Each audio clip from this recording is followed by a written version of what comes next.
Okay, so here we go. As you see, that new tire rolled by there. This Baylor tire, I think I mentioned it in another video. I'm pretty sure I did. I got Timothy there, Butt Crack Anonymous.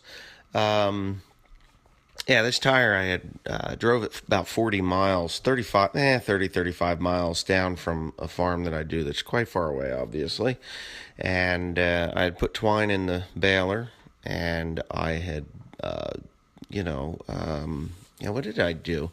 I ejected the bale, I put twine in the baler, I fueled the tractor, and then I was backing the machine into the building.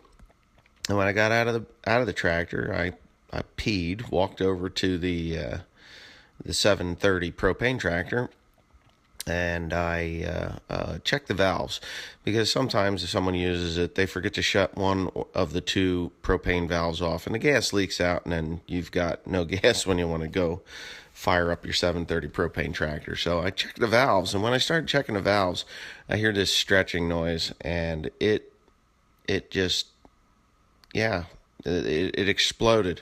And it was kind of fortunate that I wasn't too close to it. But anyways, Timothy's wrestling and wrangling, and we're trying to figure out the best point to jack this thing up from. And we do find out that it is a lot more difficult than we had previously thought. So, while he's under there wrestling around, I'd like to talk a little bit about some of the West Pandy bashing that's going on certain people's sites. It's left the comment section and has now went to two different farming channels where they're vocalizing.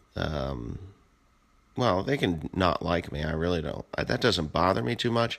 What bothers me is that they're watching my videos half-assed, and then they're making up comments that are not true, or making up stories about the video that are not true, like me bashing Ryan and Travis from Wisconsin. Travis has a channel. It's called The Rest of the Story, which I love the title, by the way, and Ryan's How Farms Works. Both great channels. I have expressed a little bit of concern for for both of their channels. I think they need to sync them a little bit better. Syncing. Get them at least close into what they're doing, or completely separate the operations that they're doing, because Travis is a pretty much a daily uploader, and Ryan is a once a week uploader, sometimes once every other week. And I think that Travis's channel is kind of hurting Ryan's, but that's just my opinion, my observations. It's not bashing in any way. And then a video I did 2 days ago, I referenced Travis, and in his video, I said, and as Travis would say from the rest of the story, that we only show people what we want them to see, which is 100% true. There's a lot of things that go on this farm that you're just not privy to see. The same with Ryan and Travis. They just don't show you everything that is going on. I show more than they do. Yeah, and that's just the long and the short of it.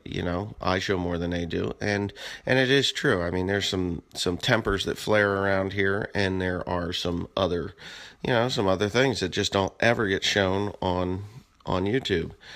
Private stuff, family stuff like that. I only show you my family stuff when I really want you to see it, and I have to respect other family members. I don't want them, they don't want to be on YouTube. They're not on YouTube. That's just the long and the short of it.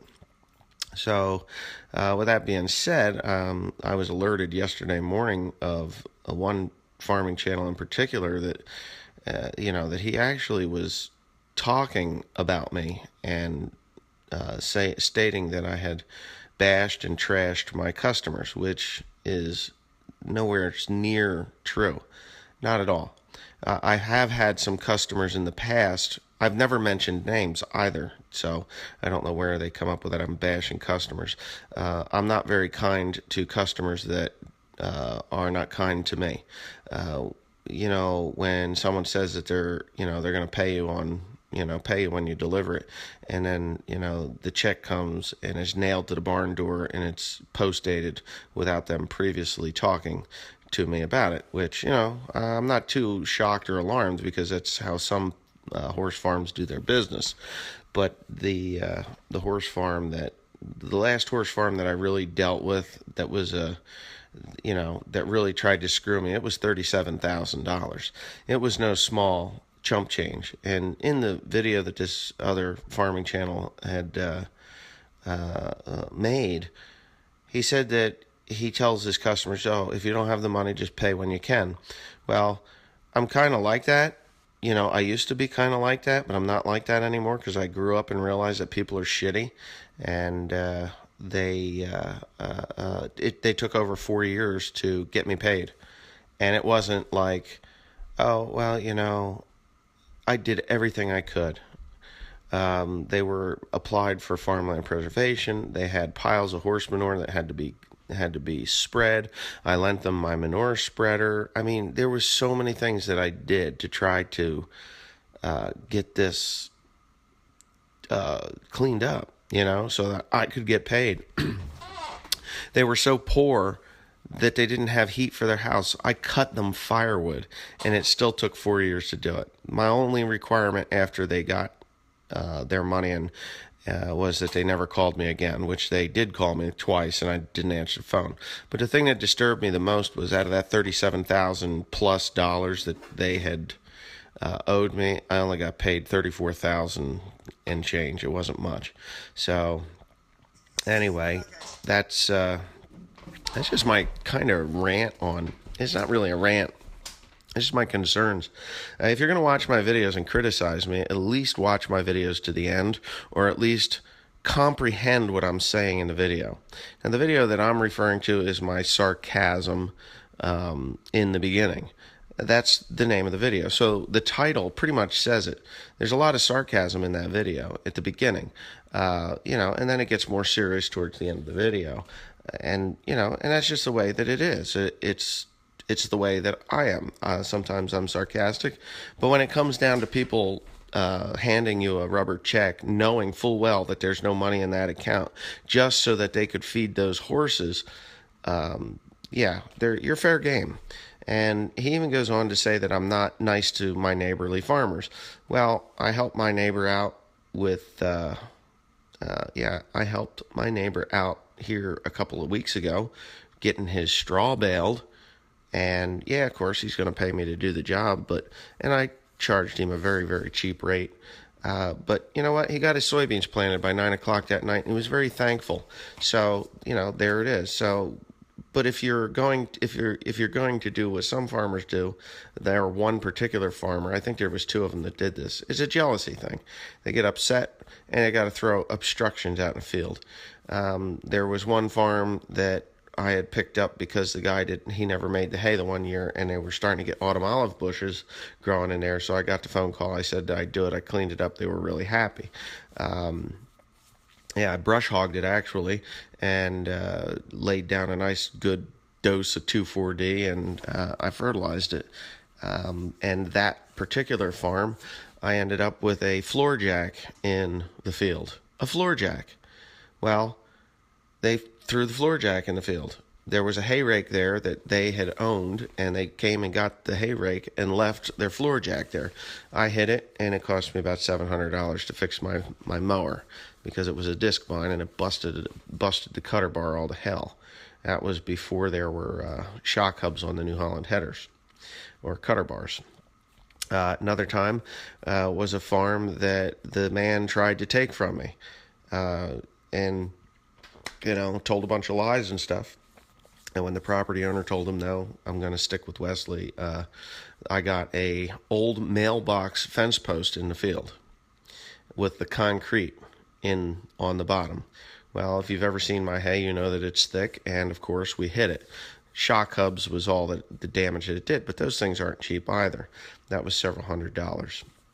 The one that really took out the Gale mower, that was out across, I'm not going to say where it was, but that was on a farm that this particular person tried to get also, and he didn't get it, so he took a tire, rubber tire, a log chain, and a cinder block and hooked them all together.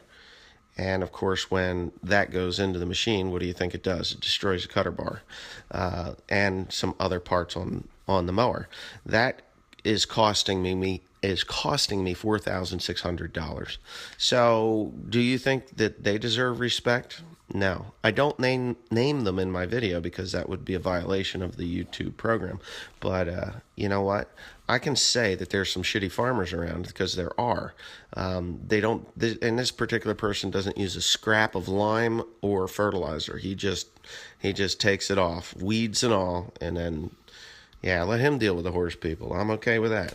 But anyways, I guess this is long-winded enough. I hope you enjoyed my my little rant here and my tire change. And boy, I'll tell you, that was a tough deal. That was hard to do, that tire. That thing was stiff. Anyways, okay, so I'm going to finish this up here. I'm filthy now. Sweated pretty well through to my underwear. It's hot. I'm going to show this tire and its issues. Somebody's text messaging me. Alright, Teresa. Okay. I'm going to put it over here. This tire has to go back to the dealer, the tire dealer, not Messick's. They don't have anything to do with it. Now, I ran the tire flat over to the shop so I could get to it. So these markings here, these are new. The tire actually just blew out from the inside here. I don't see any puncture wounds. If there was, it's, is what it is anyway. Who the hell knows, but that's it. You can see on the inside, if I can get in here. Oh, come on, body. There's what the interior of the tire looks like. You like shredded apart like that. I don't know if it did that in the explosion or what, but somewhere someone will know. So I'm just gonna finish out. I'm exhausted now. That tire kicked my ass. I wrestled with it for a lot longer than what you saw on video because my camera's battery went dead. But anyway, I don't know. I wish I hadn't drove that thing over there flat like that because now there's marks in it and whatever. I documented it with photographs, so hopefully that all can be emailed over to the tire dealer and maybe they'll give me some warranty on it. I don't know. It's just blown out. But anyways, I gotta go help my mom here for a little bit and then I'm gonna go take a shower because I'm sweated wet.